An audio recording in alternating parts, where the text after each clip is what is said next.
நான் அடிச்சா தாங்க மாட்டேன், 4 மாசம் தூங்க மாட்டேன். நீங்க என்ன பாட்டுனீங்க? உங்களுக்கு கோவம் வருமே, அடிக்கலாம் போல தோணுமே, அடிக்க பார்க்கலாம். அட உன்னை ஏன்டா நான் போய் அடிக்கிறேன்? போங்கண்ணே, போய் பாடுங்கண்ணே. வேணும்னா டைலாக் எடுத்து கன்னடால போய் பாடுங்க. வந்ததுல இருந்து ரொம்ப பண்ணிக்கிட்டு இருக்கான், பேசாம பாத்துக்கிட்டு இருக்கீங்க. 4 போடுங்க, அப்பதான் சரிவிட்டு வரும். அடிங்கண்ணே. சே ஆரியா பைய தெரியாதனமா பண்ணிட்டான். இதுக்கெல்லாம் நம்ம போய் கோச்சுக்கலாமா? ஓடுங்க, தாவேக்க எல்லாரும் ஓடுங்க. ஓடு ஓடு ஓடு ஓடு ஓடு ஓடு ஓடு. ஒப்பா இடத்துல நீ இருக்க, அதுக்காக உன் அப்பா இட முடியாது. நீ சின்ன பைய, அதான் பேச விட்டு ரசிக்கிட்டு இருக்க. ஏன்னா ஓடுங்க, கர்நாடகத்தை வேட்டைக்கார போய் வேட்டையாடுங்கண்ணா.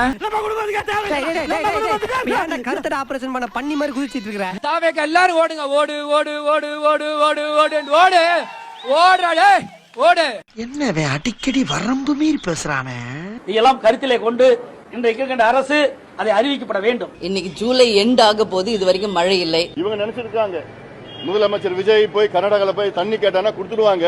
அவர் என்ன நினைச்சாரு, காங்கிரஸோடு நாம் ரொம்ப நெருக்கமாக இருக்கிறோம், நம்ம போறோம்னு சொல்லி லெட்டர் போட்டா உடனே நம்மளை கூப்பிட்டுருவாங்க, அங்க போய் இந்த பிரச்சனையை அப்படியே தீர்த்துட்டு வந்துடலாம் அப்படின்னு கனவு கண்டார் தமிழ்நாட்டின் முதல்வர்.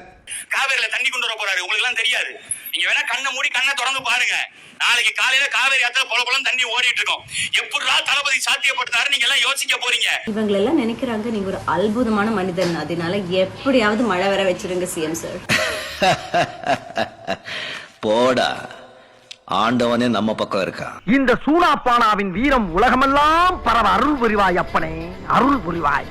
நீங்க சட்டத்தின் உத்தரவை மீறினாலும் கடவுளின் உத்தரவை மீற முடியாதுன்னு இயற்கை இன்னைக்கு ப்ரூவ் பண்ணிருக்கு. ருக்கோ ஜரா, சபர் கரோ.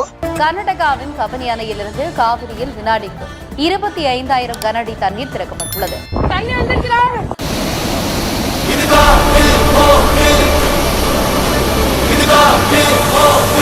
இதுல இருந்து என்ன தெரியுதுன்னா, தலைவன் அங்க போகணும்னு அவசியமே இல்ல. அங்க போகணும்னு நினைச்சாலே தமிழகத்தை நோக்கி சீறி பாய்கிறது காவேரி நீர். காலம் வந்து தாவேக்காக்கு பெருசா கை கொடுக்குது. அது கட்சி ஆரம்பிச்ச நாள்ல இருந்தே ஒரு கை கொடுத்துட்டு இருக்குன்னு வச்சுக்கோங்க. அது வந்து அவரமா எடுக்கிற முடிவு நமக்கு சாதகமா இருக்குங்கிற மாதிரி தான் அப்படித்தான் போய் நிக்குது அவங்களுக்கு. கடவுளோட ஆணையும் தாயோட ஆசீர்வாதம் இருக்கு. அதுவும் கையில இருக்கிற ரேகை மாத்துறதுக்கு முயற்சி பண்ணாலும் நிறுத்த முடியாது. இப்போ இயற்கை காப்பாத்திருக்கா விஜய் அப்படின்ற விஷயமும் நிக்கிறது. அதாவது ஒரு பிரபஞ்சத்தால் தேர்ந்தெடுக்கப்பட்ட ஒரு தலைவனுக்கு இயற்கை உதவி செய்கிறது. இன்னைக்கு சிவகுமார் வந்து அங்க அனைத்து கட்சி கூட்டத்தை கூட்டி அவர் வந்து தண்ணி திறந்து விட்டுதாங்க ஆகணும், வேற வழியே கிடையாது. இயற்கை வந்து அவங்களுக்கு தமிழ்நாட்டு தண்ணி கொடுத்தே ஆகணுங்கிறத சொல்லிருச்சு. கபினி அணை ஓரிரு நாட்களில் முழு கொள்ளளவை எட்டும் என்று கூறப்பட்டிருக்கிறது. வயநாடு பகுதியிலும் கனமழை பெய்து வருவதால் கபினி அணைக்கு நீர்வரத்து அதிகரித்திருக்கிறது. கதவணையை திறந்து விட்டது வந்து பாத்தீங்கன்னா வருண பகவான் தான். ஆனா கடவுள்னு ஒருத்தன் இருக்காண்டா அப்படின்ட்டு கடவுளோட திசையில இன்னைக்கு காவேரியிலிருந்து 10,000 கன அடி நீர் திறக்கப்பட்டு இருக்கு தமிழகத்தை நோக்கி. அவர் அந்த பக்கம் அடிச்சார், இந்த பக்கம் திறந்து விட வேற வழியில. அந்த யூட்டர்னுக்கான காரணம் பொலிட்டிக்கல் கிடையாது, நேச்சர் தான். 3,500 கன அடி இல்ல 10,000 கன அடி நீர் திறப்பு. தண்ணீரே தர முடியாதுன்னு பிடிவாதம் பிடிச்ச கர்நாடகாவை இயற்கையே பணிய வச்சிருக்கு. இந்த தாவே காட்சியை நான் வன்மையா கட்டிக்கிறேன்டா. நான் வன்மையா கட்டிக்கிறேன். என்னடா எங்கெல்லாம் பார்த்தா தௌலத்து மாதிரி தெரியுதா உங்களுக்கு? இவிஎம் மிஷின் தான் எங்களை ஏடா கூடமா எட்டி எட்டி ஒதுக்குதுன்னு பார்த்தா இந்த இயற்கை கூட என்ன பண்ணுது, இஷ்டத்துக்கு இழுத்து போட்டு சாத்துன்னு சாத்துது. தென்மேற்கு பருவமழையை காரணம் காட்டி காவிரி மேலாண்மை ஆணையமே உத்தரவிட்டோ தமிழகத்துக்கு தண்ணீர் தர முடியாதுன்னு கர்நாடக முதல்வர் டி.கே. சிவகுமார் பிடிவாதமா மறுத்துட்டு வந்தாரு. என்னத்த கதை இது? மக்களும் அவன் பக்கம் தான் போறீங்க, விஜய்ன்ற முதல்வர் பக்கம் தான் போறீங்க, இயற்கையும் அவன் பக்கம் தான் போகுது, இவிஎம் மிஷினும் எங்களை காரி துப்பிட்டு அவன் பக்கம் தான் போகுது. முதல்வர் விஜயையும் வர வேணான்னு சொல்லி இருந்தாரு. ஆனா இப்போ கேரள வயநாடு மற்றும் காவிரியின் நீர்பிடிப்பு பகுதிகளில் கனமழை வெளுத்து வாங்கிட்டு வர்றதால கபினி அணைக்கு நீர்வரத்து வினாடிக்கு 15,500 கன அடியா அதிகரிச்சு அணை தன்னுடைய முழு கொள்ளளவை எட்டியிருக்கு.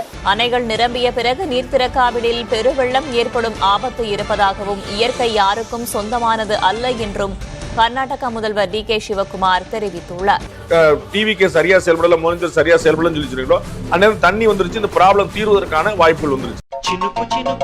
వెన్నెలతో చిటపట చిరు సవ్వడితో నీలి మబ్బు కురుల ముడిని జార విడిచి బొళ్ళు குறிப்பாக கடலோர கர்நாடக மாவட்டமான தட்சிண கன்னட மாவட்டத்துல புறநகர் பகுதியான அதாவது மேற்கு தொடர்ச்சி மலையின் மேற்கு தெரிவு பகுதியில் உள்ள பெல்தங்கடி, தர்மஸ்தலா, உஜினி, சுப்பிரமணியா, சுள்ளியா உள்ளிட்ட பகுதிகளில் கடந்த 48 மணி நேரமாக கனமழை பெய்து வருகிறது.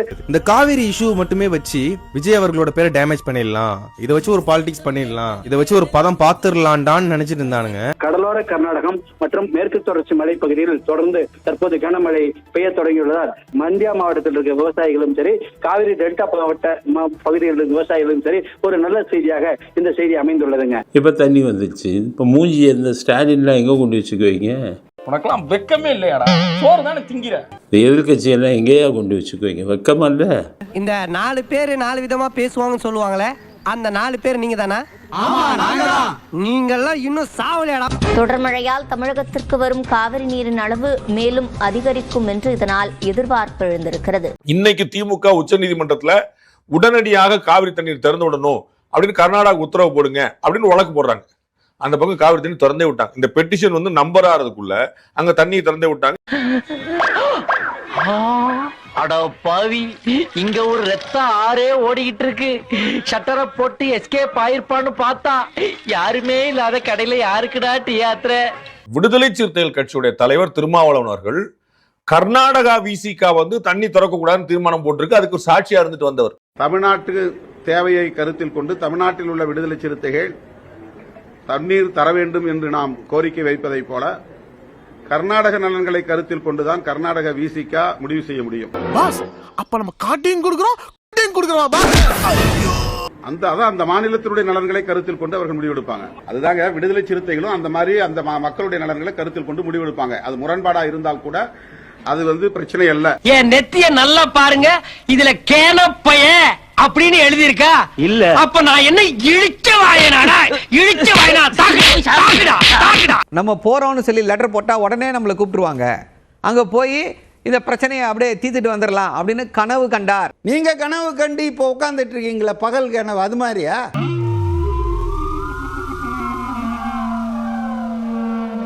இல்ல, கனவு கண்டாருன்னு தானே சார் சொன்னேன். அதான் நான் சொன்னேன், நீங்க கனவு கண்டா மாதிரியா 26ல 2.2 மாடல் ஆட்சி வரும். சரி, சிரிக்காத சொன்னா எனக்கு அசிங்கமா இருக்கு.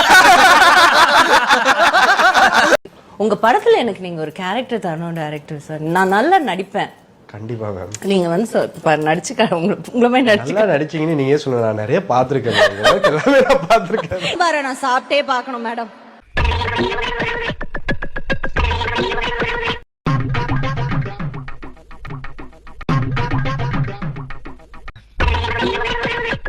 ஐயோ, நிஜமாவே அருமையா இருக்குங்க சாம்பார். மேடம், இந்த கையில சமைச்சீங்க, வெச்சுவாங்க மேடம்.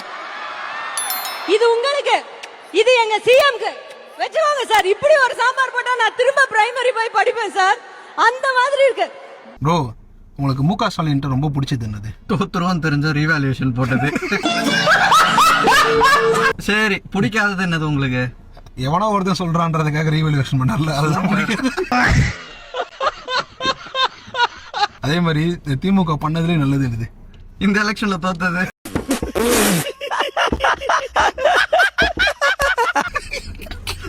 சரி, பிடிக்காதது போன எலெக்ஷன்ல ஜெயிச்சது.